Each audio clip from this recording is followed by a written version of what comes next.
Bonjour et bienvenue sur ma chaîne, l'unique endroit pour les coachs débutants, consultants et entrepreneurs. Il y a quelque temps sur Facebook, j'avais fait un live où j'ai partagé les 3 outils que j'utilisais le plus dans mon business. Parmi ces outils, il y avait Trello qui est un outil de gestion de projet gratuit et qui vraiment permet de gérer tout dans mon business, mais également de booster ma productivité et de me faire gagner énormément de temps. Donc, dans la vidéo d'aujourd'hui, je vais vous faire un tutoriel pour que vous aussi, vous puissiez utiliser Trello et que cela vous simplifie votre quotidien. C'est parti! Alors, nous voici dans mon tableau de bord de Trello. Donc, bienvenue à vous. Voici tous mes tableaux. Donc, comme vous pouvez le voir, Trello est organisé par des vignettes que vous voyez ici. Et ces vignettes s'appellent des tableaux. Donc, ici, j'ai tous mes tableaux favoris. Donc, c'est les tableaux que je vais utiliser le plus souvent. Donc, pour moi, ça va être le tableau de ma semaine, de mon business, mes séances de coaching et également de YouTube. Et ensuite, vous allez avoir les tableaux que vous avez récemment consultés. Donc, ils sont ici et ensuite, vous allez avoir tous vos tableaux personnels. Ce qu'ils appellent vos tableaux personnels va à la fois comprendre vos tableaux favoris et les tableaux récemment consultés. Donc, en fait, ce sont tous vos tableaux donc, qui sont ici. Donc, moi, personnellement, j'utilise Trello beaucoup pour mon business et un peu également pour ma vie privée et je vous montrerai comment. Donc, comment est organisé Trello? Eh bien, vous allez penser à Trello un peu comme les différents services de votre entreprise. Disons que quand vous allez dans une entreprise, vous allez avoir le service commercial, vous allez avoir le service marketing et communication, le service logistique, le service comptabilité, etc. Bien, vous, ça va être également la même chose. C'est que plutôt que de tout mettre en pêle-mêle à un endroit, ce que vous allez faire, c'est que vous allez créer des tableaux qui vont représenter les différents services de votre business. Alors, comment ça marche? Si par exemple, je vais dans le tableau de ma semaine, vous allez voir que là, j'ai créé ce qu'on appelle une liste. Là, les différentes colonnes s'appellent des listes pour Trello. Donc, une liste de toutes les choses que j'ai à faire. Donc ça, le dimanche soir, je vais m'asseoir et me dire, bon voilà, pour la semaine prochaine, l'objectif, il est de ça. Donc, pour cela, je vais devoir avoir à faire un tas de choses. Donc, là, j'ai mis toutes les choses que j'ai à faire. Vous avez vu, c'est assez graphique. C'est aussi pour ça que j'aime Trello, parce que je suis une personne assez visuelle. Donc, j'ai besoin d'avoir des images, mais ça, vous n'êtes absolument pas obligé de le faire.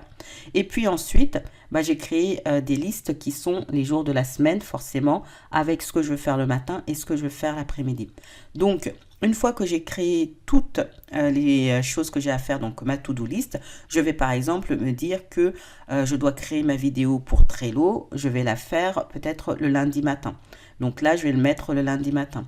Peut-être que là, le fait de promouvoir mon freebie, je vais commencer à le faire le mardi après-midi ou le mardi matin. C'est comme, voilà, je peux le mettre ici et ainsi de suite. Donc, ce qu'on va faire, c'est qu'on va créer ensemble un tableau pour que vous voyez comment ça marche. Alors, pour cela, je vais retourner dans ma page d'accueil ici.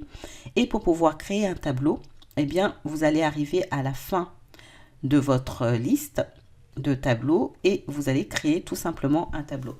Là, je vais mettre test pour vidéo YouTube. Donc là, je vais créer un tableau. Donc là, vous voyez qu'il m'a mis cette image en fond d'écran et tout de suite, je me dis, ah tiens, j'aime pas trop cette image. Donc, ce que je peux faire, c'est changer le fond d'écran. Donc, vous pouvez le personnaliser en allant chercher une image à vous ou vous pouvez également aller dans un stock photo. Donc là, comme c'est pour une vidéo, je peux mettre par exemple, on va mettre cinéma pour voir ce que ça donne. Et là, vous avez un nombre d'images depuis un splash qui arrive et que vous pouvez choisir à votre guise. Donc, bon, c'est juste, on va prendre ça. Donc, imaginons que vous vouliez faire un tableau, justement, ma semaine. Donc, ce que vous allez faire, c'est que vous allez ajouter une liste. Donc, la liste, ce sont les colonnes que je vous ai montrées. Donc là, on va dire que ça va être votre liste de choses à faire. Et vous tapez Entrée. Et là, il vous crée une nouvelle liste. Donc ici, je peux par exemple dire que c'est la liste de lundi. Je vais m'arrêter à mercredi, mais vous avez un peu compris comment ça marchait. Après, j'ai juste à cliquer ici pour fermer. Donc, sur les choses que je vais avoir à faire, disons que nous sommes vendredi soir ou dimanche soir et que vous commencez à réfléchir à tout ce que vous allez avoir à faire pour la semaine suivante. Donc, peut-être que vous allez avoir des visites clients ou des coachings. On va partir du principe que vous êtes coach et donc on va dire que vous avez une séance de coaching. Donc, une fois que vous avez toutes ces choses à faire, là, vous pouvez soit continuer à travailler à l'intérieur de chacune des cartes. Ce que vous voyez là, ce sont des cartes. Donc, vous avez les tableaux, ensuite vous avez la liste et ensuite vous avez à l'intérieur des listes des cartes.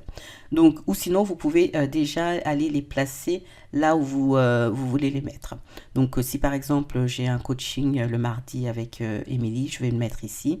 Si j'ai un article de blog à écrire le lundi, je vais peut-être le mettre là. Peut-être que c'est tous les mercredis que vous animez votre groupe Facebook. Aller au sport, vous allez peut-être le faire le lundi après-midi ou à midi. Et puis réviser pour vos examens, peut-être que vous allez le mettre le mercredi après-midi. Donc si vous voulez faire comme j'ai fait, c'est-à-dire avoir le matin et le soir, c'est simple, hein, vous avez juste à ajouter une liste.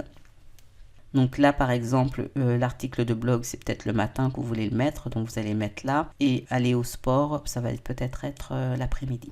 Donc voilà comment vous faites.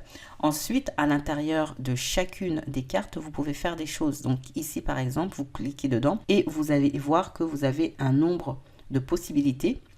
Et là, ici également, vous pouvez décrire l'article de blog que vous allez écrire. Ça va être peut-être un article... article sur la productivité. Là, je l'ai mis. Tout ce que vous voyez ici, mis à part les membres, vous pouvez l'avoir dans la version gratuite de Trello. Donc là, je vais peut-être ajouter une étiquette. On va dire que l'étiquette verte, ça va être à chaque fois que je dois écrire un article, je veux que ce soit la couleur verte. Donc je vais mettre ici. Je clique dessus et vous voyez que là, j'ai article de blog. Mais si vous regardez également dans les tâches à faire lundi, vous voyez que là, l'article de blog, c'est mis en verte ici. Donc ça, c'est pas mal parce que ça vous permet, en fait, visuellement, dans votre calendrier, de vous pouvoir vous dire, bah tiens, là, je vais avoir un article de blog sans avoir à lire ce que vous avez à faire. Ensuite, vous pouvez ajouter des checklists et c'est là que ça devient intéressant. Donc, dans la checklist, par exemple, vous pouvez créer une checklist qui s'appelle blog. Et pour un article de blog, vous savez que vous allez avoir certaines règles à suivre. Et là, vous allez créer cette checklist pour ne pas avoir à oublier. Et donc là, vous allez créer donc une checklist pour qu'à chaque fois que vous ayez un article de blog, vous n'allez pas oublier.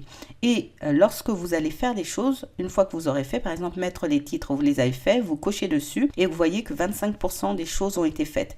Et ici, si je ferme là, dans article de blog, il vous dit qu'une tâche sur 4 a été faite. Et donc ça c'est pas mal parce que quand on a des tâches qui sont répétitives, de choses à faire, parfois il peut arriver qu'on oublie une tâche. Avoir une checklist va vous permettre de à chaque fois vous souvenir que vous avez toutes ces choses à faire.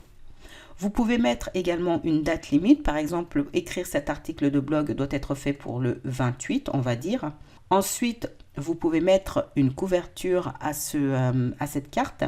Donc ici, par exemple, je peux dire que c'est un article de blog, donc je vais mettre blog et je vais voir tout ce qui apparaît.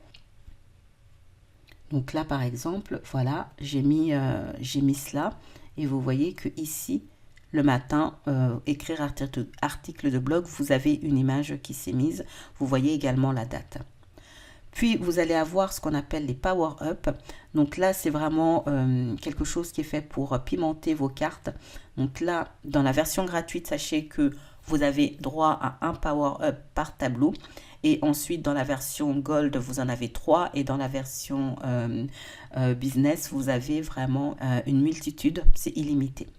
Donc ici, moi, ce que j'utilise le plus souvent, c'est vraiment le calendrier. Donc là, vous voyez tous les power-up que vous pouvez avoir.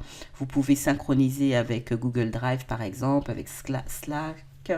Vous pouvez également le faire avec le calendrier. Moi, c'est celui que j'utilise le plus. Donc là, je vais faire ajouter. Et ici, vous voyez que le calendrier s'est rajouté. Donc maintenant, comme j'ai mis une date, j'ai mis le 28 janvier là, ce que je vais faire, c'est que si je vais dans mon calendrier, vous voyez qu'au 28 janvier, j'ai l'article de blog qui s'est mis. Et vous pouvez également le synchroniser avec votre agenda Google. Donc là, si par exemple je me dis, ah bah tiens, si cette semaine j'ai beaucoup de choses à faire, l'article de blog je ne pourrais pas le faire, bah je peux le prendre et le déplacer. Et là, je l'ai mis au 4 février. Donc si je sors de là, la date a également changé. Vous voyez ici qu'elle est passée du 28 janvier au 4 février. Et donc là, c'est beaucoup plus, c'est vraiment pas mal. Et d'autres choses que vous pouvez faire également avec votre carte. Voyons voir maintenant comment vous pouvez également l'utiliser dans votre vie perso. Pour cela, je retourne dans mon tableau de bord et on va prendre le tableau que j'ai créé pour le Brésil. Donc c'est quelque chose d'assez succinct, mais quand je me déplace à l'étranger, eh bien j'aime bien préparer à l'avance certaines choses. Donc ici, j'avais préparé pour le Brésil un certain nombre de choses. Donc j'avais créé une liste pour mes billets d'avion, les réservations, etc. Parce que ce que vous devez savoir également, c'est que vous pouvez utiliser Trello avec votre téléphone portable et ça se synchronise même lorsque vous n'avez pas de connexion. Et ça, je trouve que c'est plutôt pas mal. J'avais fait une liste pour tout ce qui était pratique. Donc là, j'avais mis l'adresse de la personne chez qui j'allais loger, puisqu'une fois que j'allais arriver à l'aéroport, bah, il fallait commander un Uber. Donc là, j'avais tout de suite l'adresse. Mais également pour l'argent, c'est-à-dire de savoir pour moi que 1 euro valait 4,53 reas et que 1 reas faisait 22 centimes, voilà. Donc je savais que pour 10 euros, ça me correspondait à peu près 45 réals et 300 euros. Si je partais par exemple avec 300 euros, j'aurais tel budget. Donc vous voyez comment vous pouvez utiliser également Trello. Là j'avais mis du vocabulaire basique pour que je puisse me débrouiller dans la rue quand je me retrouvais toute seule. Et également ce que il y avait à faire sur la ville où j'allais aller. Donc je savais que j'irais à Recife, à Olinda et à Pipa. Et ce qui est bien aussi avec Trello, c'est que vous pouvez le partager donc avec une personne, que ce soit une personne dans votre équipe ou par exemple votre conjoint et vous organisez ainsi. Alors comme vous le voyez, Trello est assez simple d'utilisation et je vous encourage vivement, si ce n'est déjà fait, à vous créer un compte gratuitement et commencer dès à présent à l'implémenter dans votre quotidien. Maintenant, si vous souhaitez aller plus loin, sachez que j'ai une mini-formation sur Trello qui vous montre les bases des fonctionnalités de Trello, mais également comment moi je l'utilise au jour le jour. Vous allez avoir une présentation de tous mes tableaux que vous allez également pouvoir copier. Donc ça c'est bien parce que vous n'aurez pas à commencer de zéro en partant de rien. Et en plus, je vais vous donner ma stratégie globale de comment je fais pour m'organiser à l'année. Donc si vous voulez en savoir plus, sachez que le lien se trouve sous cette vidéo. Si vous avez trouvé cette vidéo utile, faites-le moi savoir en la likant, en la commentant et surtout en la partageant avec des personnes qui pourraient être intéressées par Trello. Je vous remercie d'avoir regardé jusqu'au bout et je vous dis à très bientôt. Au revoir.